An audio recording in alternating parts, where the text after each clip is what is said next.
Boker Tov, Parashat Yitro, nous allons faire le 8e pérec de PA. Donc nous allons parler essentiellement des lois qui concernent les pauvres.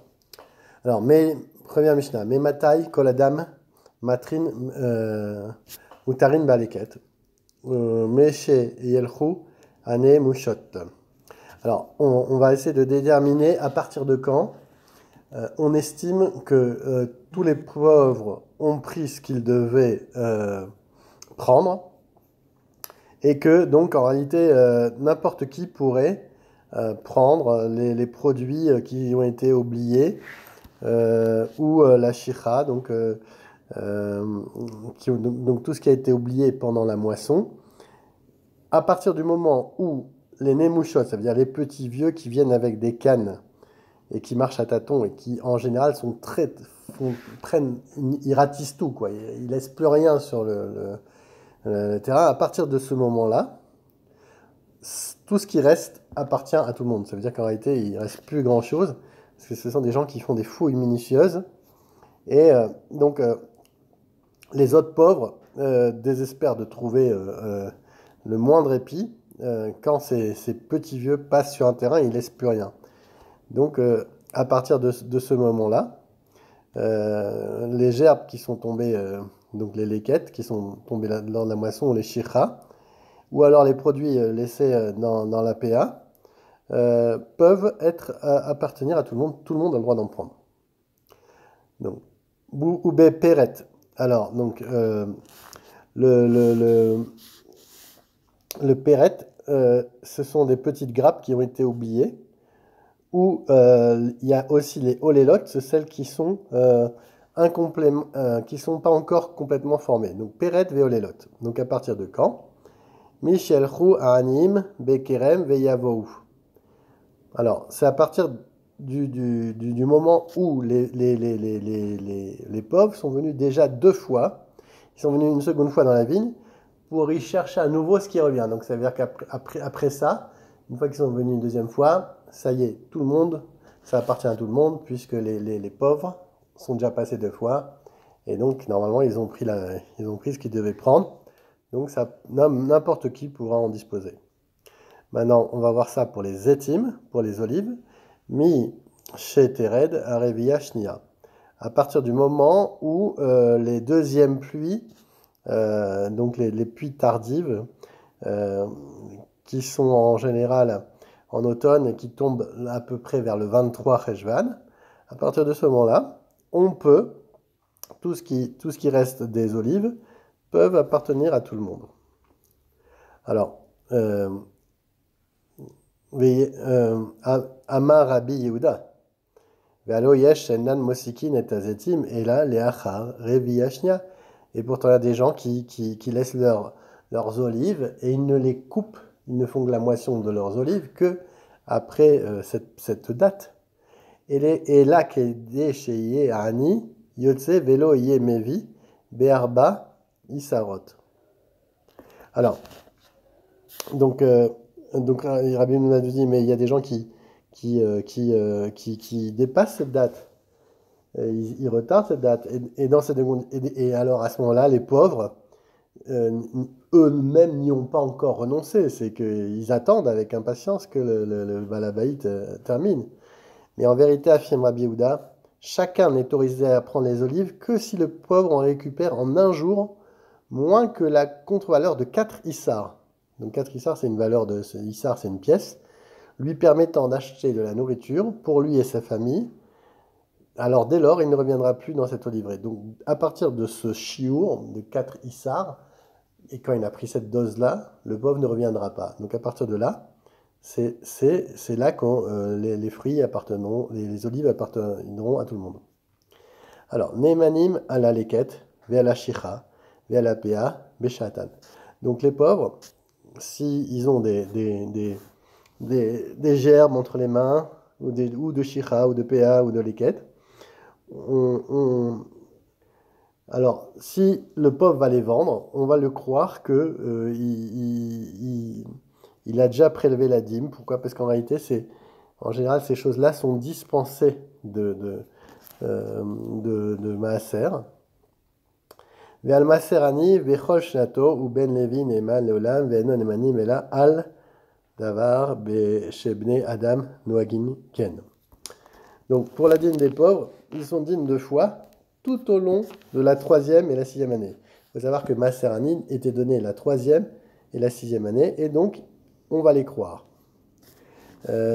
Durant les 6 premières années, les 6 premières années de la Shemitah, du cycle, on est bien entendu, on doit prélever le maaser, et on va croire le Lévi qui, lui, doit donner sur le maaser qu'il a reçu, doit donner la trouma. On va le croire qu'il a prélevé la trouma.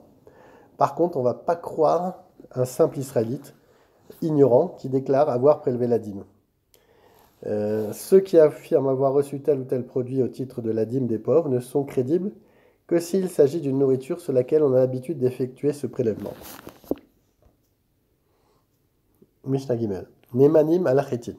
Ven yamanim ala kemar. Vélo à la pâte. Donc, en général, les pauvres ils sont crus sur du blé, qu'ils ont reçu, que le maaser a été prélevé, mais pas sur la farine pour le pain, car les gens n'ont pas l'habitude de moudre de la farine et de cuire de pain pour les remettre ensuite aux pauvres. Non, ils donnent ça sur de la matière brute. En revanche, ce dernier peut dire « j'ai reçu du blé et j'en ai fait de la farine ». Et donc si c'est lui qui l'a fait, on va le croire aussi. « Nemanin à la seura shel orez ». On va le croire sur de l'orge de riz. « Ven yamanim ala ben chai ben mevushal ». Et par contre, on ne le croira ni sur des gruaux moulus, ou crus ou cuits. Alors, Nemanim à la foule, ils vont être crus sur de la fève, sur une fève qui a été cueillie. Ven Nemanim à la grissine, quand elles ont été moulues. Vélo chaim, vélo mevushalin, pareil, qu'elles soient crues ou cuites. Donc, c'est toujours la même chose. Donc, on va croire le pauvre sur quelque chose qui est une matière brute. En général, les gens donnent le maaser aux pauvres sur une matière brute, mais pas sur quelque chose qui est déjà fait. Nemanim à la shemen, l'omar, shel, maaser, ani, ou par contre pour l'huile, comme c'est un produit qui est fini, mais qui est fait pour, vn nemanim alav l'omar, shazeit, nakuf, ou. Alors, donc quand le pauvre va dire que l'huile qu'il a en sa possession provient du maaser ani, on va le croire.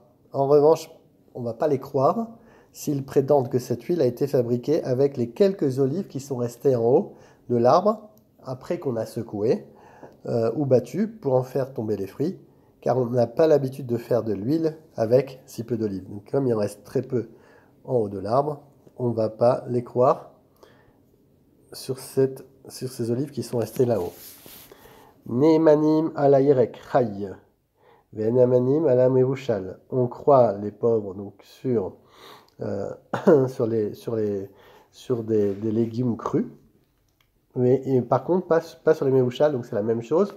On les croit sur les produits bruts, d'autant plus que sur les yerek, sur les légumes, c'est que des rabananes qu'on doit prélever les masrot. Et là, imkain ayalo dvar muat, uniquement s'il n'en a pas beaucoup. Shechen derech baal abayit liot motzi melafso. Et c'est en général, on les croit par exemple, parce que en général, des fois, les baal abayit donnent de leur casserole un peu de repas pour les pauvres. Mishnah, hey.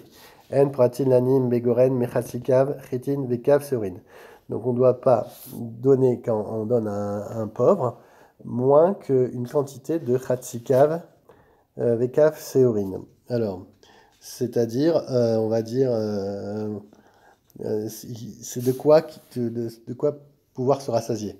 Rabbi Omer, chatsikav, Kavachetsi bekusmin, donc dans les potes, kav gerot, o mané de vela, ou une mané de vela, donc ça c'est des chiours qui sont minimales, où le pauvre va pouvoir se rassasier. Rabbi Akiva Omer, pras, ratsi, log, yain. Et il nous donne un autre chiour, donc un demi de pras et ratsi, log, yain. Rabbi Akiva Omer, revit, shemen. Rabbi Yaakov Omer, Shmenit, non, on dit un huitième, pas un quart de log. Voshear kol aperot, amar Abba Shaul, kede chez im kerem, veikar baen mazon shte seudot.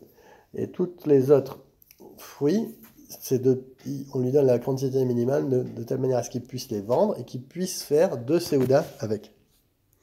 Mishtavav, midam zo omra be kohanim, ou balevim, ou be israelim. Donc toutes les midas, donc ces chiours qu'on a dit dans la Mishnah précédente, elles concernent à la fois les kohanim, les levim et les israelim.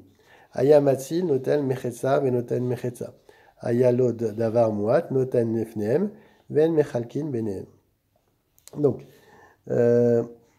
si un propriétaire veut réserver une partie de cette dîme, donc de ce maaser, à ses propres parents, qui sont dans le besoin et qui sont ses protégés, il peut en garder la moitié, mais il est obligé de donner la moitié aux pauvres et la deuxième à ses parents, de telle sorte que chacun doit pouvoir faire un repas. Et s'il n'y en a pas suffisamment, il va laisser la seconde moitié aux pauvres, qui la diviseront entre eux à part égale. En pochati niani yaver memakom les makom megde pudion. Donc un pauvre qui va de porte en porte, on ne lui donnera pas moins qu'un kikar bepundion. C'est-à-dire 24 kabim de blé. Pour un seda, ça veut dire 48 poudom. On doit lui donner de quoi faire un repas. Mais arba saïn besela, alors, ou de 4 CA pour un CELA. L'âne, s'il dort chez nous, notimlo parnasat lina, on doit lui donner de quoi dormir. Shabbat, notimlo mazon shalosh seudot. Si c'est Shabbat, on lui donne 3 seudot. Mishielus mazon shte seudot, lo itol minatam rouy. Celui qui a devant lui 2 seudot dans son frigidaire et qui a 2 seudas devant lui, il n'a pas le droit de prendre de la soupe populaire. Mazon arba asra seudot, loitol minakupa. Et s'il a 14 seudas devant lui, il a suffisamment d'argent pour 14 seudot, il n'a pas le droit de prendre de la kupa de la tzedaka. La kupa, c'était une caisse que dans chaque ville il y avait où on donnait de l'argent pour les pauvres. Vea kupa, nikbit beshnaim. Donc les gabaïm, il fallait qu'il soit 2 pour récupérer et 3 pour la donner, parce que c'est comme un beddin. Il devait étudier les cas et savoir si la personne était suffisamment pauvre pour lui donner. Donc 3. Mishesh lo mataim zuz lo itol leket shicha vopea ou maserani. Donc celui qui a 200 zouz, il n'a pas le droit ni de prendre les leket, ni les shicha, ni les pea, ni le maser deani. Ayolo mataim chaser dinar, même s'il a 199, afilu elef notinlo ke achat, arezo itol. Et maintenant, même s'il a 200 et on lui donne 1000 d'un coup, mais il n'a pas encore l'argent, il peut prendre. Ayu me mashkenin nebal chovo o lektuvatisto, arezo itol. Maintenant, s'il a une dette, par exemple par rapport à l'actuvat de sa femme ou à un créancier, et qu'il a moins de 200 zouz sur lui en liquide, et ben il peut prendre de la tamrouille, de la coupa. Et on n'a pas le droit de le saisir en lui disant ben, vends ta maison, tu as une maison, vends ta maison, ou vends tes ustensiles que tu as dans ta maison. Non. Maintenant, celui qui a 50 et qui les fait travailler. Par exemple, c'est un commerçant, il achète 50, il a toujours 50 de cash qui fait travailler. Et bien lui, il n'a pas le droit de prendre ni de la tamrouille, ni de la coupa.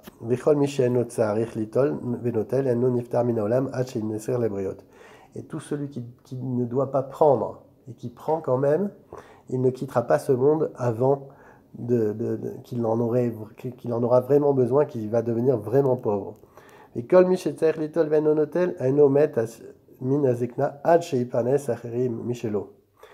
celui qui est vraiment dans le besoin et qui ne demande pas, et bien lui, il ne quittera pas ce monde avant que lui-même devienne riche et pourra aider les autres.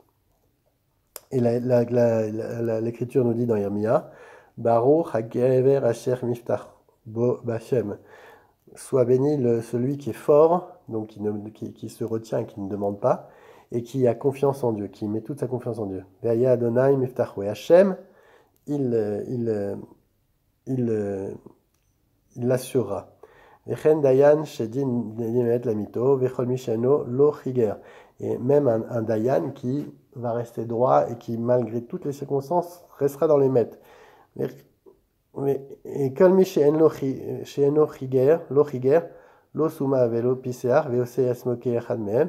Donc tous ceux qui semblant qu'il est boiteux ou aveugle, etc., eh ben, il ne quittera pas ce monde ad sheye keechad mehem, jusqu'à qu'il devienne vraiment. Chez Neymar, vedoresh ra'a tevuato.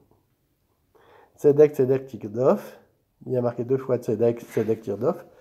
Vechol dayan shelokeach shochad. Tout dayan qui va prendre du shochad, ou maté et dadin, et qui va donc juger de manière litigieuse. Enomet minazikna ad she'einav kaot. Il ne mourra pas avant qu'il devienne aveugle. Chez Neymar, veshochad lo tikar, qui a shochad yaver pikrim. Car le shochad aveugle les yeux des gens intelligents, entre guillemets, les dayanim.